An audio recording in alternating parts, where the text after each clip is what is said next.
नमस्कार, news room में आपका स्वागत है। स्पेशल रिपोर्ट में आपका स्वागत है। आपके साथ मैं हूं अंजना ओम कश्यप। आज शुरुआत है एक सवाल से। सवाल ये है कि क्या प्रधानमंत्री मोदी का नाम और योगी का काम उत्तर प्रदेश में बीजेपी की वापसी का एक्सप्रेसवे बनेगा। आज दिल्ली से करीब 700 किलोमीटर दूर उत्तर प्रदेश के सुल्तानपुर से जो राष्ट्रीय पराक्रम के दृश्य दिखे, मोदी ने पूर्वांचल एक्सप्रेसवे पर 42 मिनट के भाषण में अपने मिशन और विजन की जो व्याख्या की, उसे लेकर पक्ष और विपक्ष में तर्क रखे जा रहे हैं। आज नरेंद्र मोदी ने जो कहा, जमीन से आसमान तक जो दिखा, उसके पूर्वांचल और 2022 के लिए क्या मायने हैं? क्या पूर्वांचल में मोदी और योगी की जोड़ी विरोधियों के नहले पर दहला साबित होगा? हर्क्यूलिस में प्रधानमंत्री मोदी वहां पर पहुंचे। एक्सप्रेसवे पर ऐश और शौर्य और शक्ति का दम दिखा। पूर्वांचल का सियासी पथ है तो 2022 का गेम चेंजर जिसकी हम बात कर रहे थे, क्या गेम चेंजर ये साबित होगा? दरअसल उत्तर प्रदेश की 33% विधानसभा सीटें पूर्वांचल में है।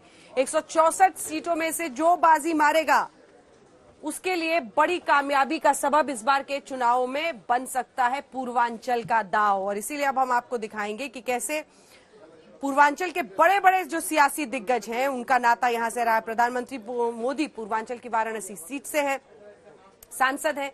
वहीं यूपी के मौजूदा मुख्यमंत्री योगी आदित्यनाथ देखिए, वो यहां पर गोरखपुर से उनका क्षेत्र है। नरेंद्र मोदी का हमने आपको बता दिया। तो अखिलेश यादव के लिए भी देखिए, यहीं पर आजमगढ़ जिले से चुनकर सांसद पहुंचे हैं। तो ये 3 दिग्गज, पूर्वांचल का दिग्गज फैक्टर हम सबसे पहले आपको बता रहे हैं, क्योंकि ये जो तमाम बड़े बड़े दिग्गज हैं, इन सब का यहीं से लेना देना है। और इसीलिए इन सभी के लिए ये बड़ा इम्तिहान इस बार होने वाला है। आइए जल्दी से आपको अपनी ये रिपोर्ट दिखाते हैं, जिससे आप समझ पाएंगे कि पूर्वांचल के दांव में सब कुछ झोंकने को क्यों बेताब है ये नेता।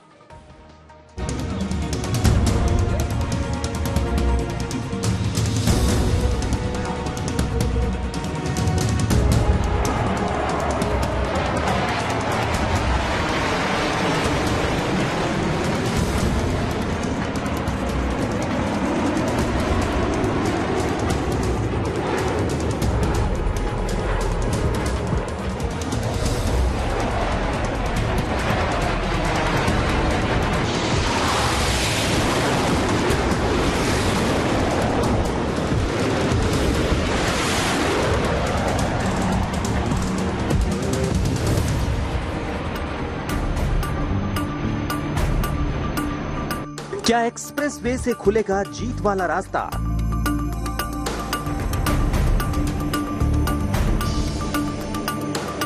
किसका कितना नफा, किसका कितना नुकसान?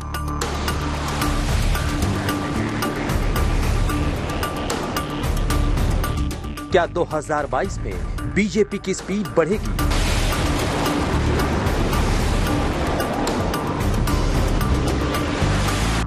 मोदी का प्लान 341 आखिर क्या है?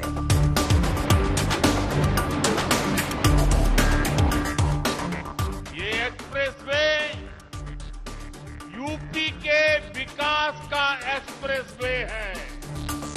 भारत माता की। 403 विधानसभा सीटों वाले उत्तर प्रदेश में नरेंद्र मोदी ने सियासी बिसात पर नया दांव चल दिया है।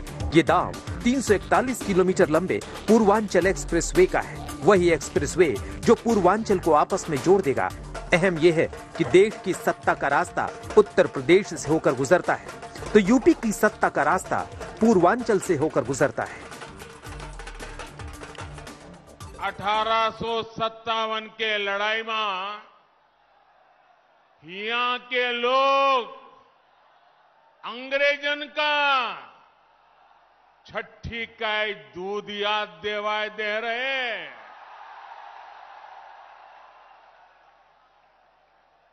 यह धरती के कण कण में स्वतंत्रता संग्राम के खुशबू बा। ऐसे में 2022 चुनाव और बीजेपी के प्लान पूर्वांचल के लिए एक्सप्रेसवे के मायने क्या क्या है, आपको प्लान 341 के हिसाब से समझाते हैं। लखनऊ से शुरू होने वाला पूर्वांचल एक्सप्रेसवे गाजीपुर तक जाएगा। ये एक्सप्रेसवे 341 किलोमीटर लंबा है, लेकिन यही 341 किलोमीटर का एक्सप्रेसवे बीजेपी के विकास मॉडल का माहौल पूर्वांचल में बना सकता है। एक रिपोर्ट के मुताबिक पूर्वांचल एक्सप्रेसवे का इस्तेमाल फिलहाल प्रतिदिन करीब 20,000 वाहन करेंगे, यानी 10 दिन में 2 लाख वाहन और आने वाले 100 दिन में 20 लाख वाहन पूर्वांचल एक्सप्रेसवे का इस्तेमाल कर सकते हैं। जानकार मानते हैं कि चुनाव से पहले ये पूर्वांचल एक्सप्रेसवे की सौगात से मोदी और योगी की वर्किंग स्टाइल को लेकर आम लोगों का भरोसा बढ़ेगा। वैसे भी बीजेपी अपने चुनावी अभियान में पूर्वांचल एक्सप्रेसवे का जमकर प्रचार करेगी। आज मोदी ने उसका ट्रेलर दिखा दिया। ये एक्सप्रेसवे नए यूपी के निर्माण का एक्सप्रेसवे है। ये एक्सप्रेसवे यूपी की मजबूत होती अर्थव्यवस्था का एक्सप्रेसवे है। ये एक्सप्रेसवे यूपी में आधुनिक होती सुविधाओं का प्रतिबिंब है। 2018 में मोदी ने पूर्वांचल एक्सप्रेसवे का उद्घाटन किया और आज पूर्वांचल एक्सप्रेसवे आम लोगों के लिए खुल गया। कोरोना काल की विपदा में भी पूर्वांचल एक्सप्रेसवे रिकॉर्ड वक्त में बनकर तैयार हो गया। मोदी का प्लान 341 का दूसरा एंगल भी समझिए। नरेंद्र मोदी ने एक साथ 4 मोर्चों पर पूर्वांचल को लेकर बड़ा मिशन पूरा किया है। इसे यूं समझिए, पहला मिशन पूर्वांचल को देश का सबसे बड़ा एक्सप्रेसवे दिया। दूसरा, पूर्वांचल की प्रगति के लिए अर्थव्यवस्था को एक्सप्रेसवे वाली गति दी है। तीसरा, सैलानियों के लिए पूर्वांचल में नए द्वार खोलना और चौथा, पूर्वांचल में रोजगार के नए अवसरों का मार्ग खोलना।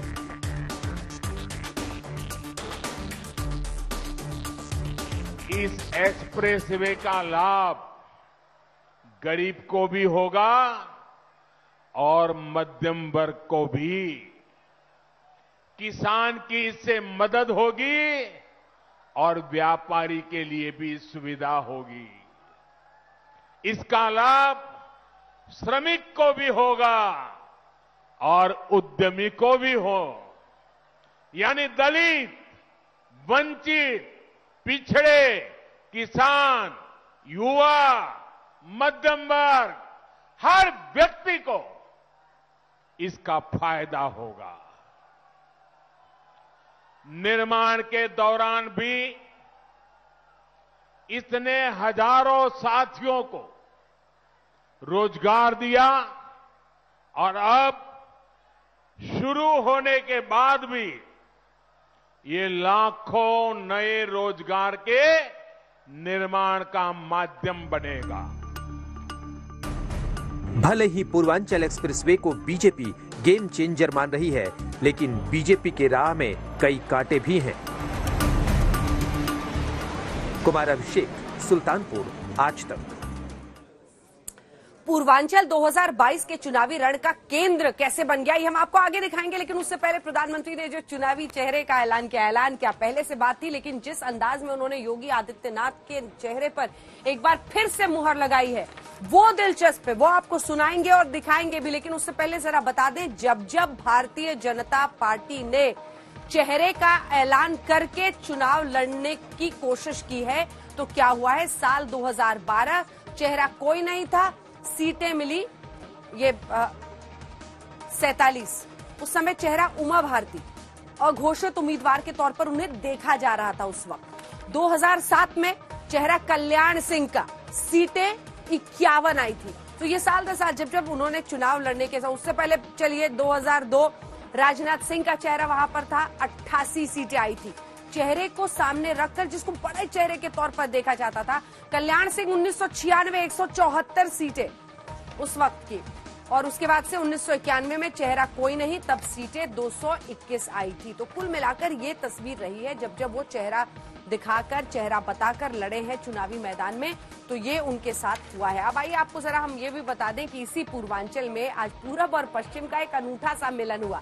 दाव तो ये बड़ा है चेहरा वाला, लेकिन पूरब और पश्चिम का जो मिलन हुआ आज पूर्वांचल में, उससे एक झलक देखकर जरा समझने की कोशिश कीजिए कि ये चुनावी रणनीति, राजनीति और उसके साथ पूरब और पश्चिम का ये घालमेल कैसे आगे बढ़ रहा है। देखिए, उत्तर प्रदेश को पूर्वांचल एक्सप्रेसवे की सौगात के साथ में प्रधानमंत्री नरेंद्र मोदी आज उत्तर प्रदेश की संस्कृति के अलग अलग रंगों को भी देखेंगे। ये रंग है उस सरजमी के जहां अलग अलग भाषाओं, अलग अलग जातियों और अलग अलग संस्कृति के लोग रहते हैं। हर प्रांत का एक लोक नृत्य दिखाई देता है जिसकी छटा देखते ही बनती है। आज प्रधानमंत्री नरेंद्र मोदी पूर्वांचल एक्सप्रेसवे की सौगात उत्तर प्रदेश को देने जा रहे हैं, जो 22,500 करोड़ की लागत से 341 किलोमीटर का है। चाहे मयूर नृत्य की छटा हो जो कि मथुरा और वृंदावन के इलाकों में बहुत ही खूबसूरती के साथ देखा जाता है, या फिर सामने हम आपको दिखाएंगे घूमर की ये जिस तरीके की प्रस्तुति हमें दिखाई दे रही है, वो वाकई में बताती है कि लोक संस्कृति के रंग भारत के अलग अलग इलाकों और खास तौर पर उत्तर प्रदेश के इलाकों में काफी हद तक देखे जा सकते हैं। इसके साथ ही साथ में रंग दिखाई देता है आदिवासी संस्कृति का भी, जो कि इसी संस्कृति से जुड़े हुए लोग हैं, और यही तमाम जितने रंग हैं वो आज पूर्वांचल की धरती पर दिखाई दे रहे हैं। उस संस्कृति का ये सुंदर जो संगम है, अलग अलग क्षेत्रों और अलग अलग प्रांतों का जो रंग है, वो आज यहाँ सुल्तानपुर में दिखाई दे रहा है, जहाँ खुद प्रधानमंत्री नरेंद्र मोदी पूर्वांचल एक्सप्रेसवे की सौगात देंगे, जो उत्तर प्रदेश को विकास के साथ जोड़ने जा रहा है और जिसके साथ में संस्कृति की छटा भी बखूबी दिखाई देती है। सुल्तानपुर से कैमरामैन संजय सिंह के साथ अभिषेक मिश्रा, आज तक। विकास की राह पर संस्कृति भी, पश्चिम और पूरब का ये मिलन पूर्वांचल में हमने आपको दिखा दिया, लेकिन अब जरा आपको बताते हैं कि किसका रहा है यहाँ पर वर्चस्व और कौन पूर्वांचल में दाव आखिर ऐसा क्यों खेल रहा है। ये जो आंकड़े हैं, ये आंकड़े आपको समझा देंगे कि पूर्वांचल क्यों है जरूरी। 164 सीटें, उसमें जिसका रहा है दबदबा, उसकी बनी है सरकार। 2007 से मैं शुरुआत करना चाहती हूँ, क्योंकि 2017 में तो हम पहुंचेंगे जहां पर बीजेपी ने 115 हासिल किए थे, लेकिन 2007 पर नजर डालिए। 13 बीजेपी, 41 एसपी समाजवादी पार्टी और 85 सीटें बीएसपी की यानी मायावती की, और सरकार उनकी बनी 9 कांग्रेस 4 अन्य। फिर जब अखिलेश की सरकार बनी तब 102 सीटें, यानी पूर्वांचल में अच्छा अखिलेश यादव ने किया था। ये देखिए 102 सीटें उनकी आई थी, 17 सीटें उस वक्त बीजेपी को आई, 22 सीटें बीएसपी, 15 कांग्रेस और 8 अन्य। अब पहुंच जाइए 2017, जब भारतीय जनता पार्टी की जीत हुई सबसे ज्यादा पूर्वांचल के इलाके में। पिछले 3 चुनाव में 115 सीटों के साथ बीजेपी ने पूर्वांचल में बाजी मारी, 17 में सिमट गई वहां पर समाजवादी पार्टी। 102 से सोचिए 17 पर पहुंच गए थे, और वहीं पर बीएसपी की 14 सीटें, 2 कांग्रेस की और अन्य 16 सीटें। तो अब आइए आपको दिखाते हैं अपनी ये रिपोर्ट, जिसके जरिए आप समझेंगे कि क्यों अब पूरी ताकत प्रधानमंत्री से लेकर योगी आदित्यनाथ इसी पूर्वांचल में झोंक रहे हैं।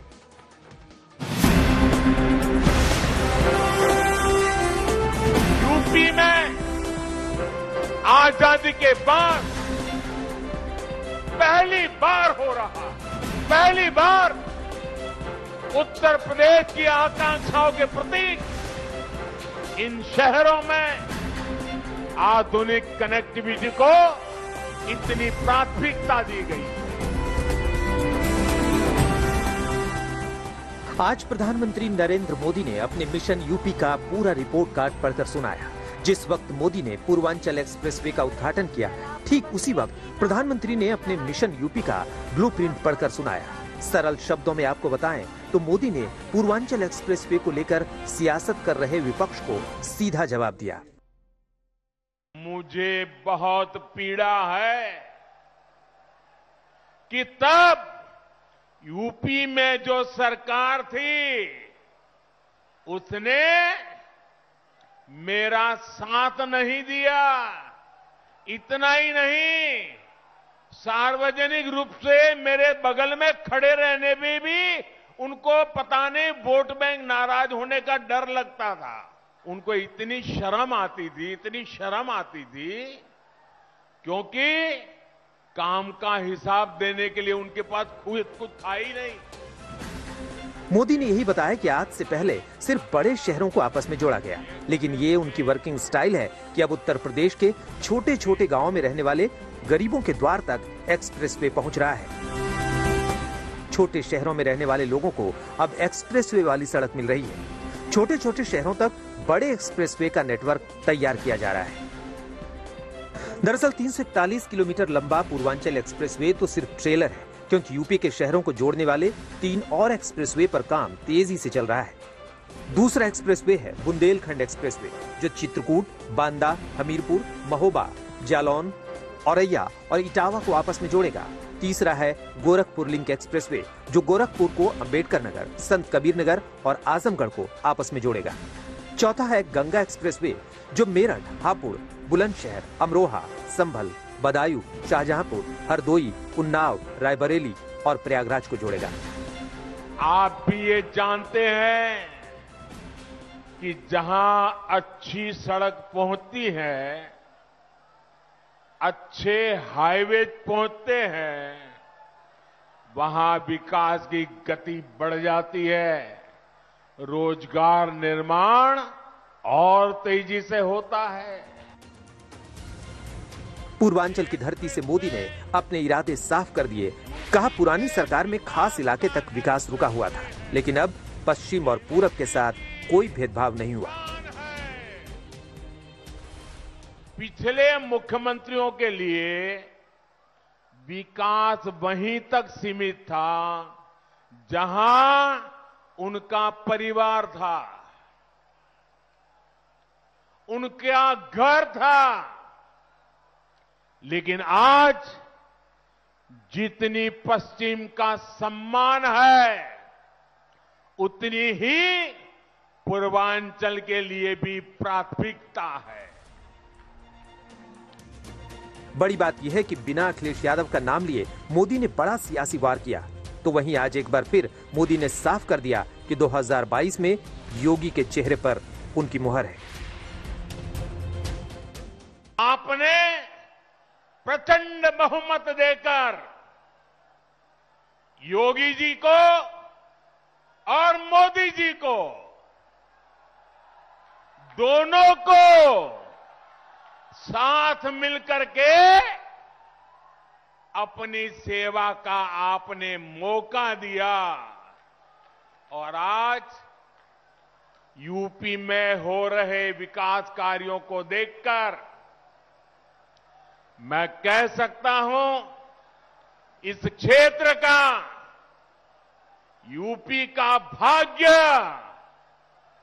बदलना शुरू हो गया है और तेज गति से आगे बदलने वाला भी है। पूर्वांचल एक्सप्रेसवे के रास्ते मोदी ने उत्तर प्रदेश का चुनावी एजेंडा आज सेट कर दिया है। डबल इंजन की सरकार के काम और योगी के नाम पर 2022 में चुनाव लड़ेंगे। कुमार अभिषेक, सुल्तानपुर, आज तक। उत्तर प्रदेश की नई तस्वीर का आईना पूर्वांचल एक्सप्रेसवे। ये तो एक तरफ की कहानी हुई, बीजेपी और बीजेपी किस तरह से ताकत झोंक रही है।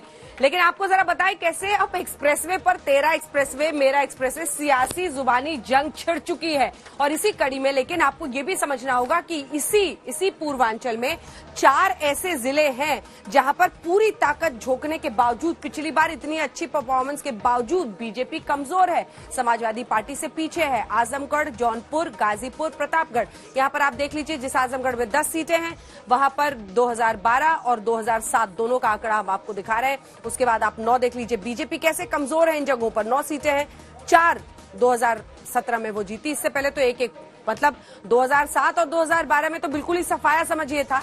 लेकिन हाँ, इसके बाद गाजीपुर में भी 7 में से 3 है उनके पास और प्रतापगढ़ में 7 में से 2। तो ये वो जिले जिनकी वजह से कहीं ना कहीं पीछे खिंच जाती है भारतीय जनता पार्टी यहां पर। लेकिन क्या इस बार के एक्सप्रेसवे का जादू इन जगहों पर भी चलेगा? क्या पिछली बार की रिपीट परफॉर्मेंस और इसी के साथ इन जिलों में बेहतरी, क्या वो रफ्तार एक्सप्रेसवे से आएगी? –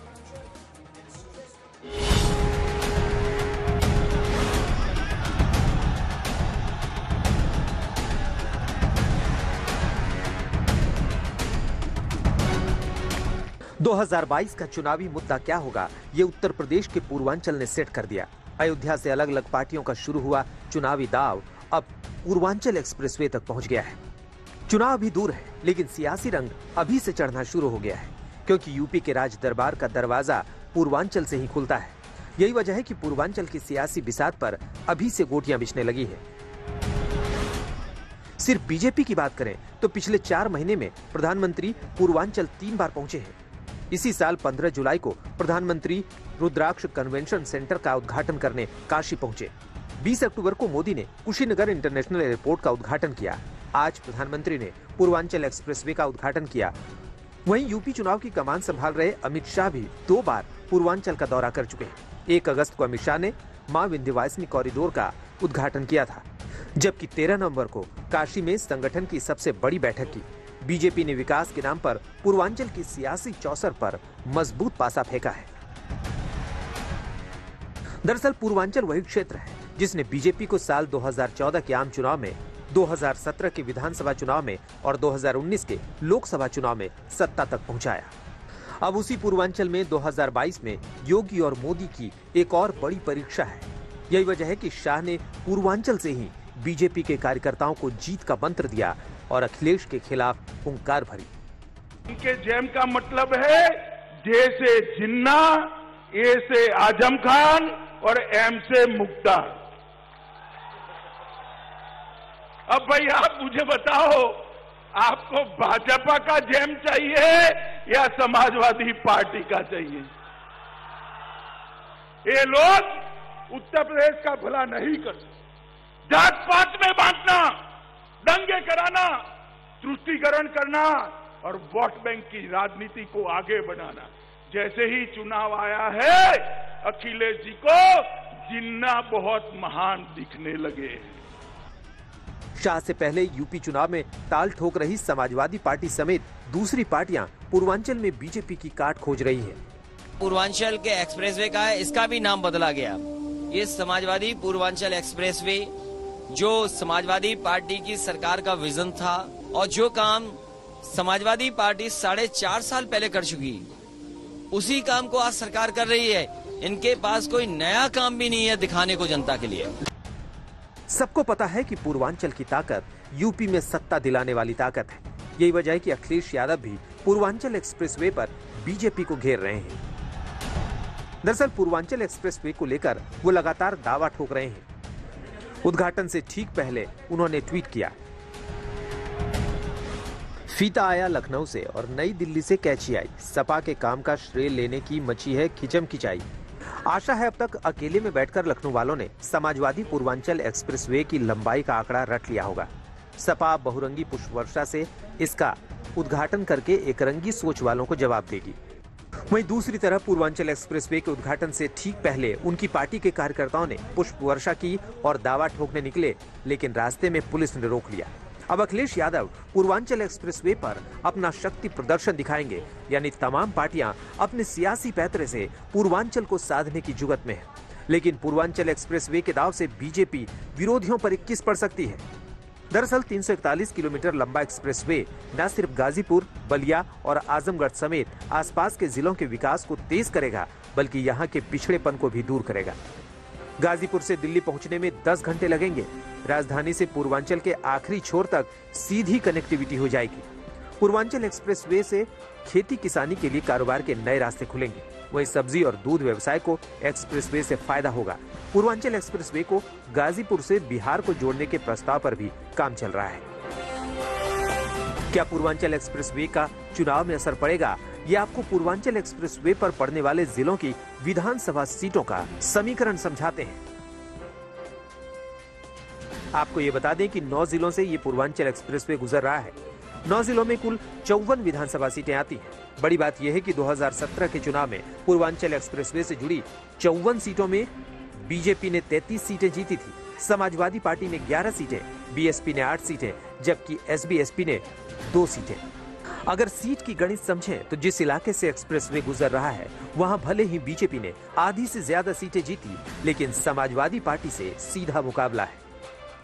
साफ है यूपी के सियासी दरबार की राह पूर्वांचल से होकर गुजरती है और उसी राह पर अब बीजेपी एक्सप्रेसवे की रफ्तार पकड़ना चाहती है। कुमार अभिषेक, सुल्तानपुर, आज तक। यूपी वाया पूर्वांचल एक्सप्रेसवे 164 सीटें, 33% कुल सीटों का जो प्रतिशत है यही तय करता है। लेकिन अब आपको जरा बीजेपी का बता देते हैं कि यहाँ पर है क्या वोट गणित। बीजेपी का कोर वोट बैंक नहीं है। क्यों यहाँ पर जातिवाद के आधार पर, धर्म के आधार पर वोट होता है।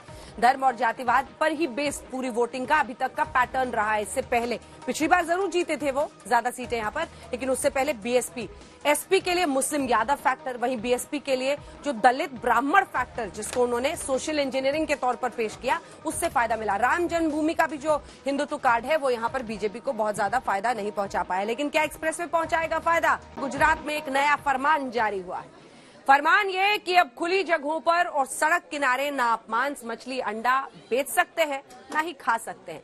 यानी गुजरात में अगर नॉनवेज बेचा तो कार्रवाई हो जाएगी। वडोदरा, राजकोट के बाद अब अहमदाबाद के म्युनिसिपल कॉर्पोरेशन ने भी ये फरमान जारी किया है। अब गुजरात में इस फरमान पर घमासान छिड़ा हुआ है।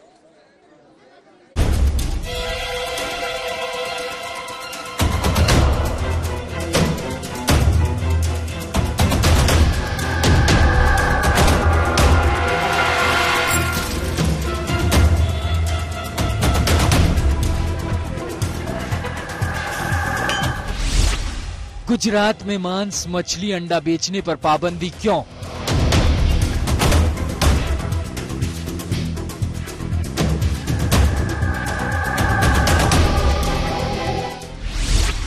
गुजरात में नॉनवेज बेचने वालों की दुकान क्यों उठ रही है?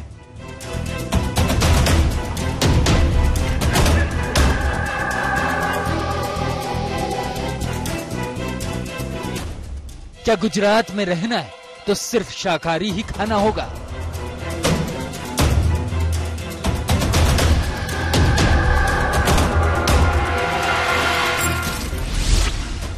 क्या गुजरात में नॉनवेज खाने वालों के दिन लद गए?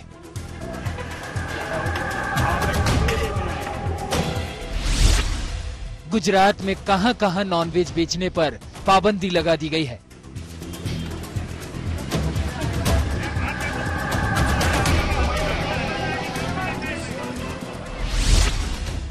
गुजरात में बेचा अंडा, कैसे चला नगर निगम का डंडा?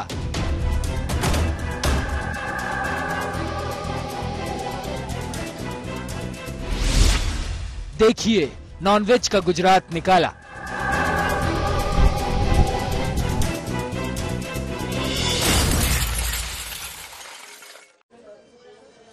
एक तरफ नॉनवेज को लेकर गुजरात में बहस छिड़ गई है, दूसरी तरफ गुजरात के जामनगर में महात्मा गांधी के हत्यारे नाथूराम गोडसे की मूर्ति लगाने और तोड़ने को लेकर संग्राम छिड़ा है। जामनगर में हिंदू सेना ने गोडसे की डेथ एनिवर्सरी पर मूर्ति लगाई और कांग्रेस के कार्यकर्ताओं ने ये मूर्ति तोड़ दी। गांधी जी के हत्यारे गोडसे और आप्टे की फांसी के दिन यानी 15 नवंबर को मध्य प्रदेश के ग्वालियर में भी बलिदान दिवस के तौर पर मनाया गया।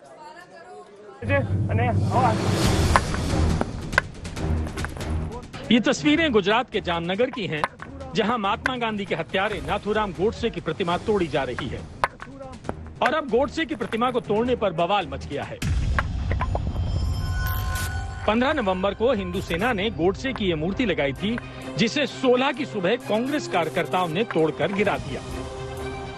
हम आपको बता दें कि हिंदू सेना ने 8 अगस्त को नाथूराम गोडसे की प्रतिमा लगाने की घोषणा की थी, लेकिन स्थानीय प्रशासन ने मूर्ति लगाने की जगह नहीं दी, जिसके बाद जामनगर में हनुमान आश्रम में ये प्रतिमा स्थापित की गई। बताया जा रहा है कि गोडसे की प्रतिमा को तोड़ते वक्त कांग्रेस के कार्यकर्ताओं ने अपने गले में भगवा पट्टा डाल रखा था। हम आपको ये भी बता दें कि नाथूराम गोडसे और उसके साथी नारायण आप्टे को 15 नवंबर 1949 को अंबाला जेल में फांसी दी गई थी। लाल किले में लगी विशेष अदालत में गांधी जी की हत्या के आरोप में करीब 8 महीने तक सुनवाई चली। इसके बाद जज आत्मचरण ने 10 फरवरी 1949 को अपना फैसला सुनाया। इस दौरान अदालत के सामने 149 चश्मदीदों की गवाही हुई। इस मामले में कोई भी गवाह आरोपियों के पक्ष में सामने नहीं आया। इसके बाद 15 नवंबर 1949 को अंबाला जेल में ही दोनों को फांसी की सजा दी गई। बताया जाता है कि फांसी के दौरान आप्टे की तुरंत मौत हो गई, जबकि गोडसे का निधन होने में करीब 15 मिनट लगे। हम आपको बता दें 30 जनवरी 1948 को नाथूराम गोडसे ने महात्मा गांधी की गोली मारकर हत्या कर दी थी और इसी मामले में नाथूराम गोडसे और उसके साथ नारायण आप्टे को फांसी की सजा सुनाई गई। बताया जाता है कि 1939 में नारायण आप्टे हिंदू महासभा से जुड़ गया था।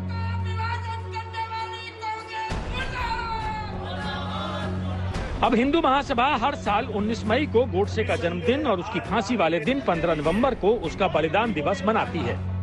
मध्य प्रदेश के ग्वालियर में हिंदू सेना ने फिर से बलिदान दिवस मनाया और कार्यालय में नाथूराम गोडसे और नारायण आप्टे की मूर्ति लगाने का ऐलान किया।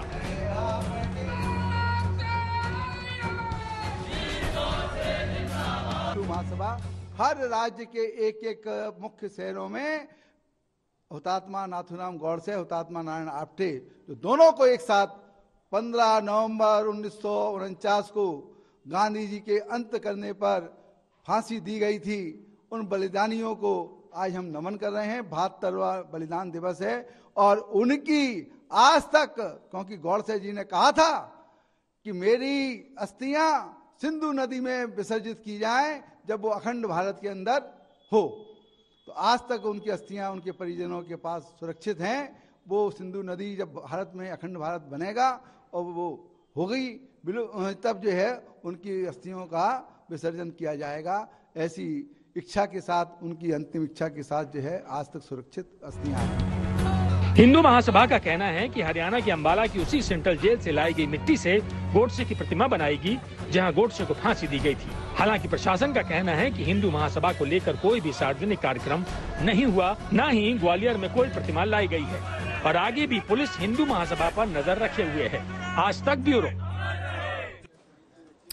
तो गोडसे पर फिर से घमासान मचा हुआ है, वो आपने देख लिया। एक बार फिर से आपको लिए चलते हैं। अहमदाबाद नगर निगम की टाउन प्लानिंग कमेटी ने ये नया नियम निकाला है जिसमें शहर में खुली जगहों पर नॉनवेज कोई भी खाने के आइटम्स आप नहीं बेच सकते हैं।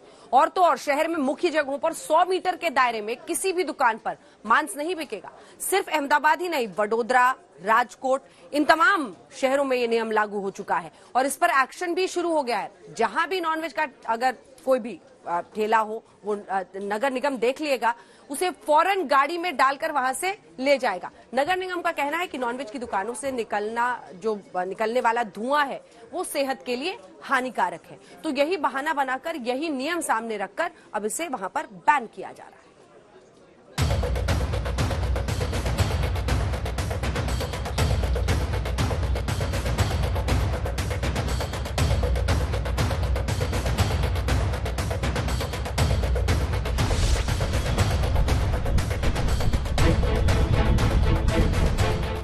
नॉनवेज बेचने वालों पर यह एक्शन गुजरात में हो रहा है, लेकिन इसकी चोट देश भर में पहुंच रही है, क्योंकि गुजरात में नॉनवेज खाने वालों का स्वाद जैसे एक ही झटके में झटक लिया गया हो।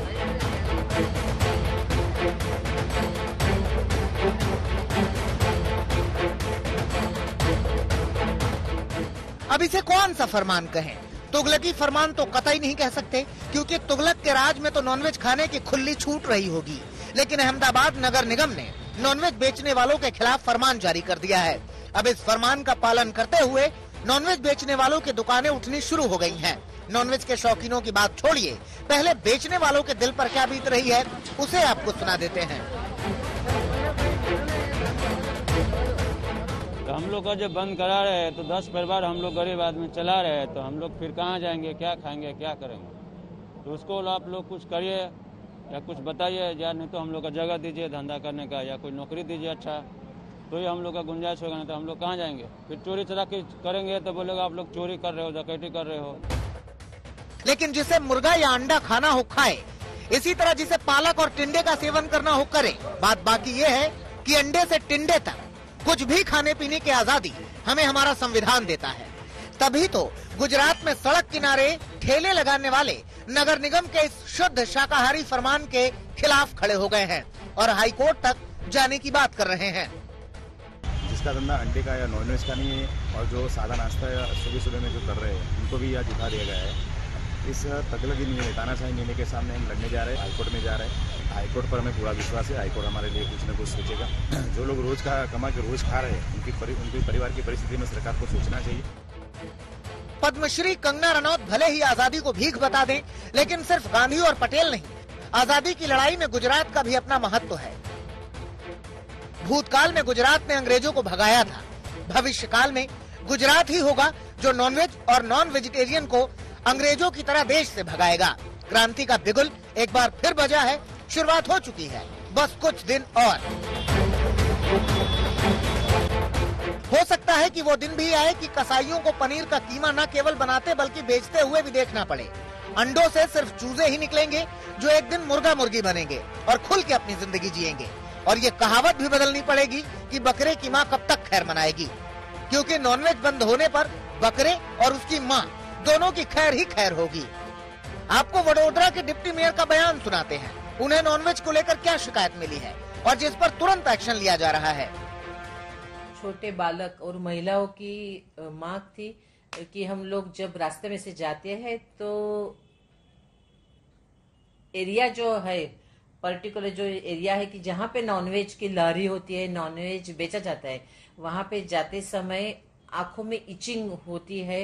वो जो बनाते हैं खुले में, जो सब नॉनवेज बनाते हैं, इससे बहुत आंखों में इचिंग होती है, डिफिकल्ट होती है और रास्ते में जाते समय, स्कूटर चलाते समय बहुत डिफिकल्ट होता है। गुजरात नॉनवेज देश निकाला, सुनने में भले ही हैरत डाल दे, लेकिन सच ये है कि ये भी हो सकता है, क्योंकि गुजरात में अब खुले में नॉनवेज बेचने वालों की शामत आई है। पहले राजकोट म्युनिसिपल कॉर्पोरेशन ने खुले में नॉनवेज या अंडा बेचने पर पाबंदी लगाई, तो फिर वडोदरा म्युनिसिपल कॉर्पोरेशन ने भी खुले में इसकी बिक्री पर पाबंदी लगा दी। दोनों नगर निगम की तरफ से कहा गया था कि खुले में नॉनवेज बेचने वालों के साथ साथ खुले में नॉनवेज खाने वालों के खिलाफ भी कार्रवाई की जाएगी। अब ठेले पर अंडा खाने आए भाई साहब से पूछते हैं कि नॉनवेज पर पाबंदी कितनी सही है। तो आपको प्रॉब्लम है धुएं से सब लारी में धुएं उड़ता है, ऐसा स्पेसिफिक नहीं कि ऑमलेट और नॉनवेज में ही उड़ता है। अगर आपको प्रॉब्लम है तो आप उसको स्पेसिफिक जगह दे दो बेचने के लिए। और मेरे को लगता है इलेक्शन नजदीक है, इसलिए ऐसे कर रहे हैं सर मनपा।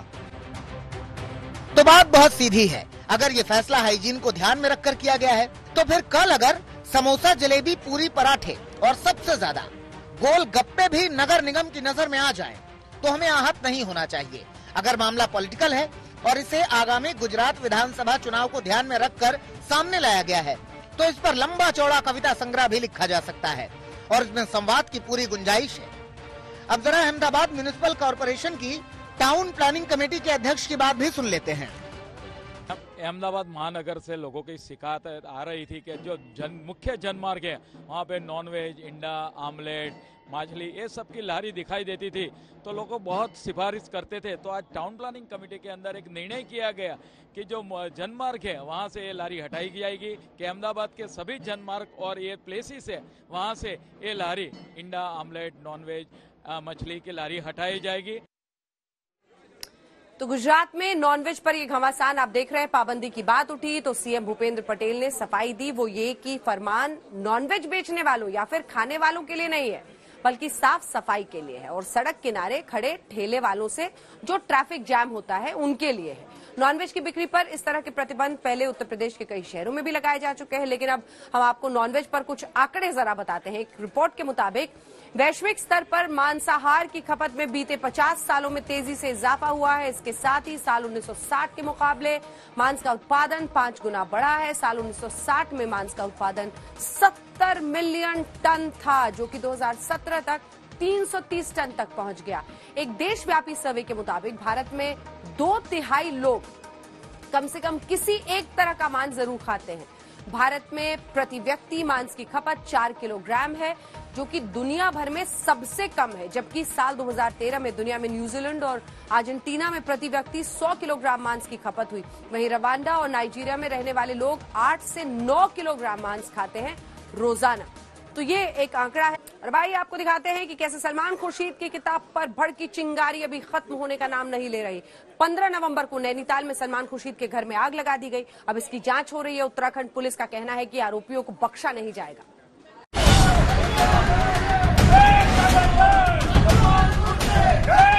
उत्तराखंड के नैनीताल में पूर्व विदेश मंत्री सलमान खुर्शीद के घर भड़कती इस आग ने सियासत की नई चिंगारी सुलगा दी है। उपद्रवियों ने पहले सलमान खुर्शीद के घर के गेट के बाहर आग लगाई, फिर खिड़कियों और गमलों में तोड़फोड़ की। प्रदर्शनकारियों ने पूर्व केंद्रीय मंत्री के पुतले भी जलाए। अब पुलिस मामले की जांच कर कार्रवाई की बात कर रही है। पुलिस ने जो है तत्काल जो है मौके पर पहुंची है और उसमें शिकायत ले ली गई है और उसमें सख्त से सख्त धाराओं में जो है वो एफआईआर दर्ज की जा रही है और जो भी अराजक तत्व है इसमें नामजद एफआईआर पुलिस ले रही है और जो भी अराजक तत्व है पुलिस उसके खिलाफ जो है सख्त से सख्त कार्रवाई करेगी। इसमें बिल्कुल ढिलाई नहीं होगी और उनके घर के आगे जो है वो प्रोटेक्शन भी लगा दिया गया है। हाल ही में सलमान खुर्शीद की नई किताब सनराइज ओवर अयोध्या का विमोचन किया गया है। इस किताब में उन्होंने अयोध्या मुद्दे पर सुप्रीम कोर्ट के फैसले का स्वागत किया है। हालांकि उन्होंने इसी किताब में हिंदुत्व की तुलना आतंकी संगठन बोको हराम और ISIS से की, जिसको लेकर विवाद शुरू हो गया है।